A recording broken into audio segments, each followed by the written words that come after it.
today.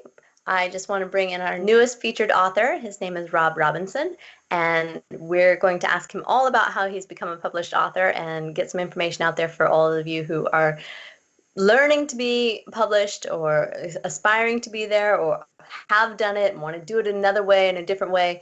This is just information we're sharing so that everyone can learn and benefit and gain from it. So welcome, Rob. Hi, thank you. It's good to be here. Good, great. Simple questions here, but I just want to start first with, can you describe yourself as an author and just kind of tell us about where you meet other authors, what kind of groups you're part of, that kind of thing, the problems that you encountered, etc.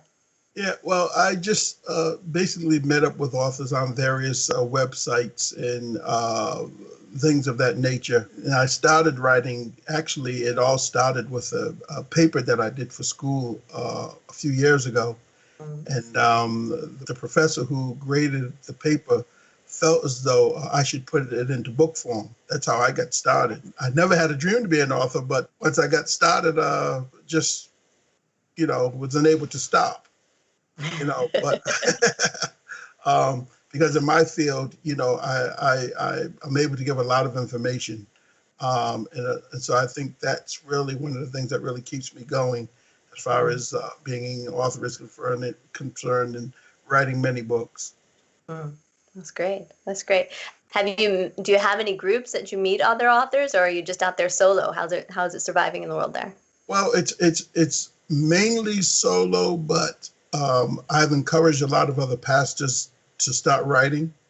And so in that, I guess we've formed our own small little group. Other than that, there are different websites and things that I may go on, and I get certain emails from various authors who are a lot more detailed than I am. And, I read a lot of their blogs.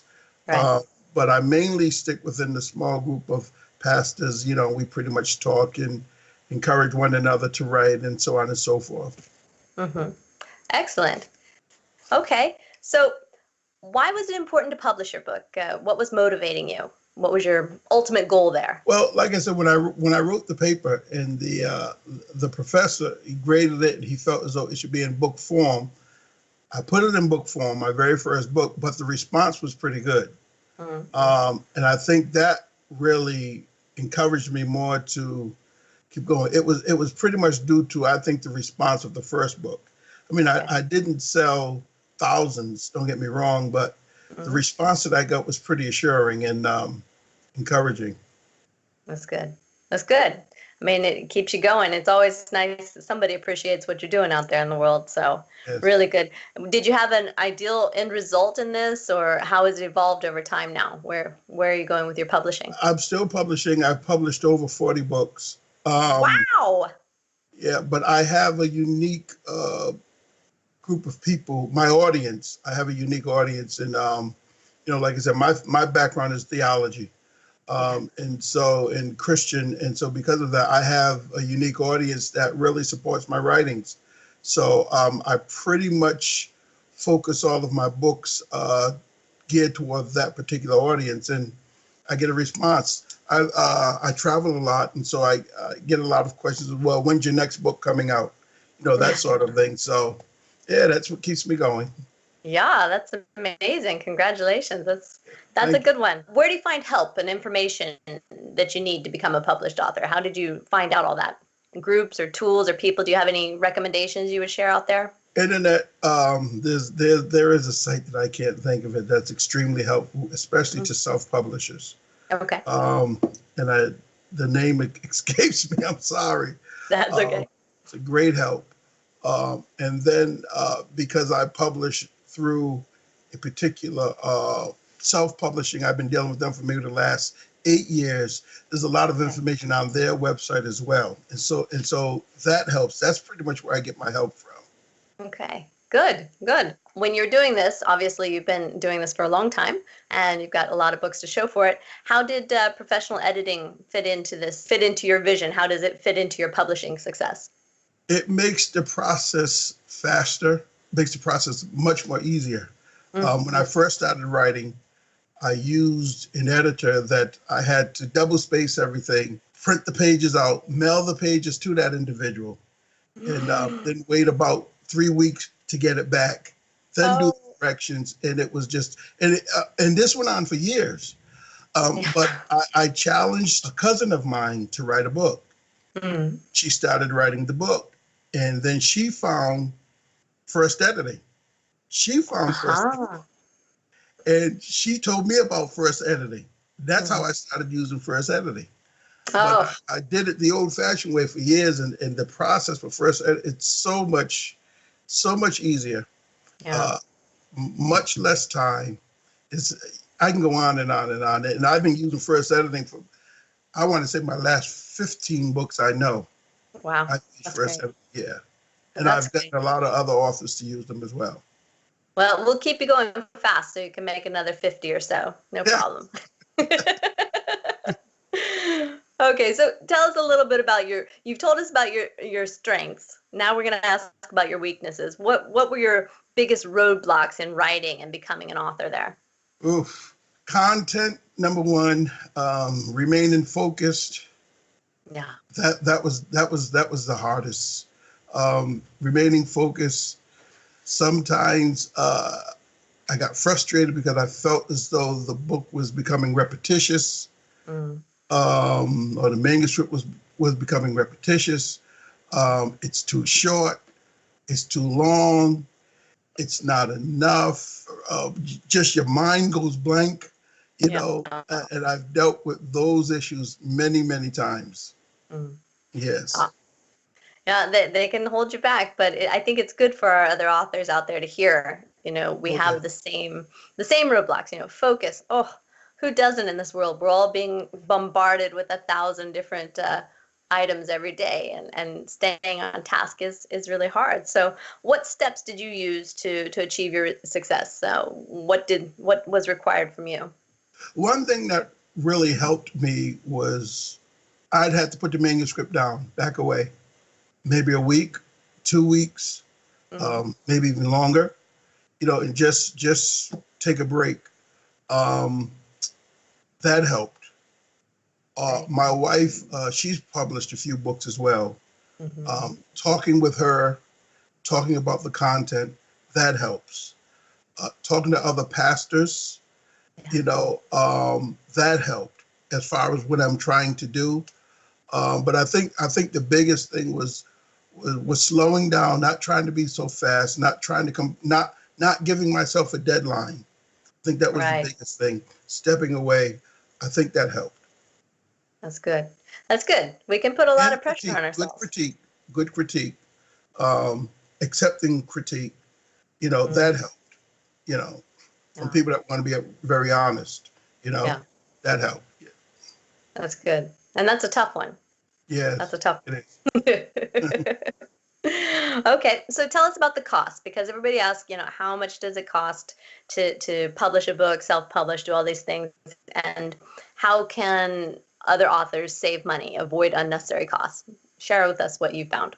Well, because I've been doing it for so long, I know how to typeset my book.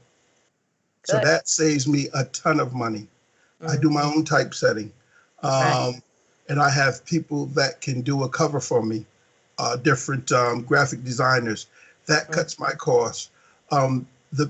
Your biggest cost, I think, is going to be, of course, the editing.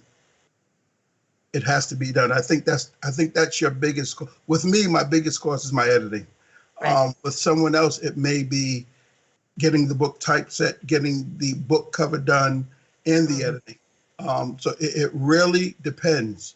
But like I said, with me, because I know how to do the typesetting, that cuts my cost less than half. Wow. And the biggest cost that I have is, of course, the editing. And Yeah. you need the editing. That's probably the most important part of the book.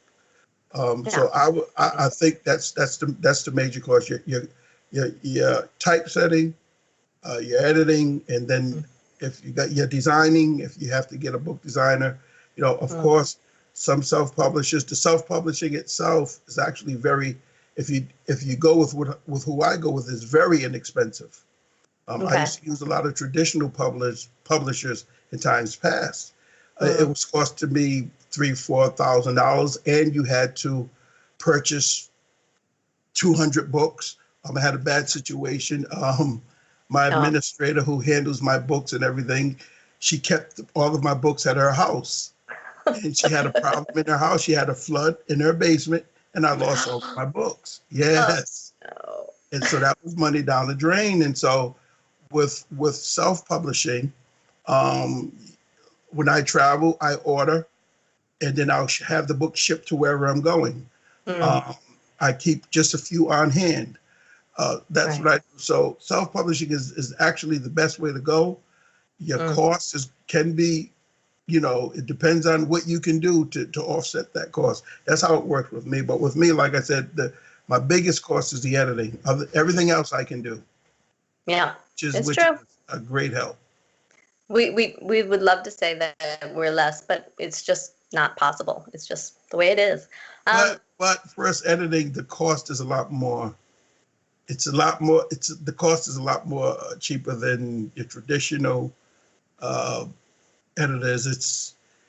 And I tell everyone, first editing is just the way to go. It's just the way to go. We have streamlined it. We keep our people busy, but we streamline it as much as we can. So yeah, we do compete on cost. The Yeah. truth. The truth. You have to today. So, how do you manage your time? How do you get all these books written? Well, I'm blessed. I'll tell you why I'm blessed. The job, I have a secular job. Mm, And the secular job that I have, I work nights okay. and I'm alone. And so if it's quiet, I pull out my laptop and I write. Yeah. That's what helps me a lot. Yeah. And then home, I got my beautiful setup here, and I can come down in my basement and just begin to write. So time has never been a problem for me writing. That's good.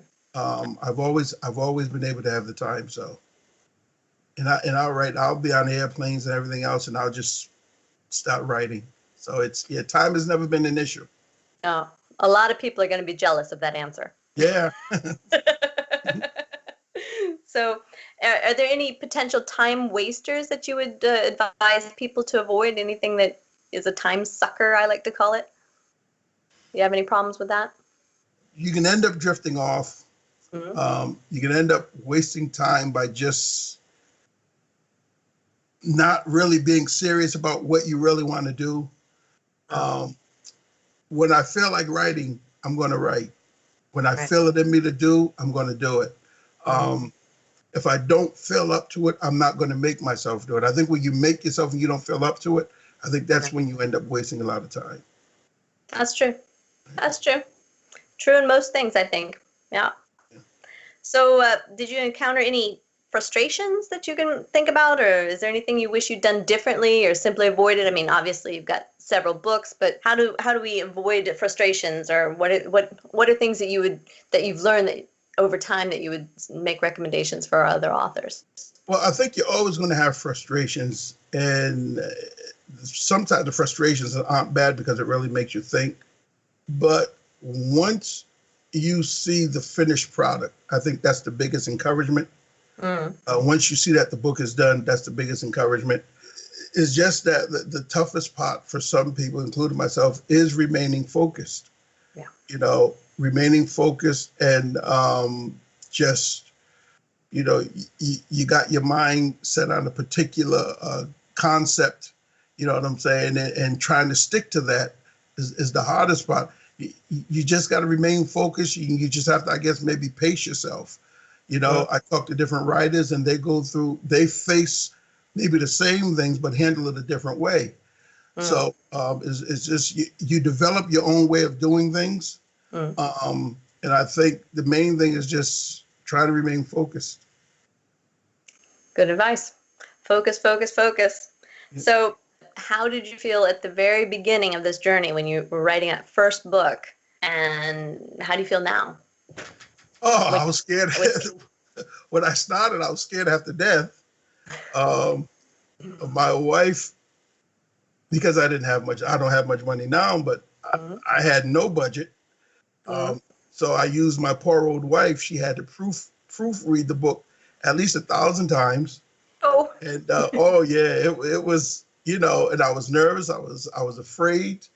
I didn't know a lot. but we got it done. And then after about my second book and my third book, it become that part of the nervousness began to really subside. So as to now, you know, I do a lot of teachings, and so I can write a book on grace. I can do that. You know, it just comes that easy, and I'm not so nervous now because I know the routine. I know what to do. When the book is done, I know to send it to editing. When editing gets it back, I typeset it and upload it to the publisher that I use, and that's it. So it's pretty much a routine that I have now versus when I first started. Okay. Yeah, because I know exactly what I'm going to do, how it's going to get done, and I know my cost. So it's pretty different. It's pretty different now. Yeah, that's an advantage. It's hard to see at the beginning. It's really hard to see. So, did you have any fears you had to overcome? I mean, you mentioned you were scared. Was there anything in particular there that was holding you back? Yeah, I was afraid that the book wouldn't be received. That was my biggest fear. That it wouldn't be received well, and that people would just think it was garbage and not want anything to do with it. But no, it didn't happen like that. You know, everyone, I think because in my area, I was the first one to write out of my family, aunts, uncles, grandmother, you know, and I come from a family of preachers, but I'm the first preacher in my family, three generations of preachers that ever wrote a book. And so I think that helped me, you know, that helped me. Like my mother has read every book that I've written. My mother is 83 years old. She's still a Bible student. She still preaches, and she has read and studied every book that I've written. She can quote them to you. So I think that, you know, it just turned out that it was an area that was needed with the people that I'm connected with. And, you know, so. It's good. I mean, it's great when you have an audience, you know, so many authors are looking for their audience, but when you have a built-in audience, that really starts, and a very proud mother from the sounds. Yeah. That's always helpful, isn't it? Yes. Okay, so what are your final words of advice? You know, what would you say to other authors out there who need to overcome emotional barriers or fears to become a successfully published author like you? I would say to them to keep going, to don't stop, don't throw your product away. If you have a roadblock, we all have them. You may have to take some time off, let your mind rest, but by no means don't just throw the project away. And after you get over the first hump, it gets a little easier, especially those that are self-publishing. I don't look for deals or anything like that. I like self-publishing. Because I like the way that it works for me. And that routine has become very easy with me. And I think that once publishers, writers get in the flow of things and develop a way of doing things, it will come easy to them. I just uploaded a book, the first editing. I just uploaded another one this morning. Yeah, I saw that. Yeah, just a small, you know, writing that I'm doing for a class that I'm teaching. And I just wanted to put it in book form. So, you know, great.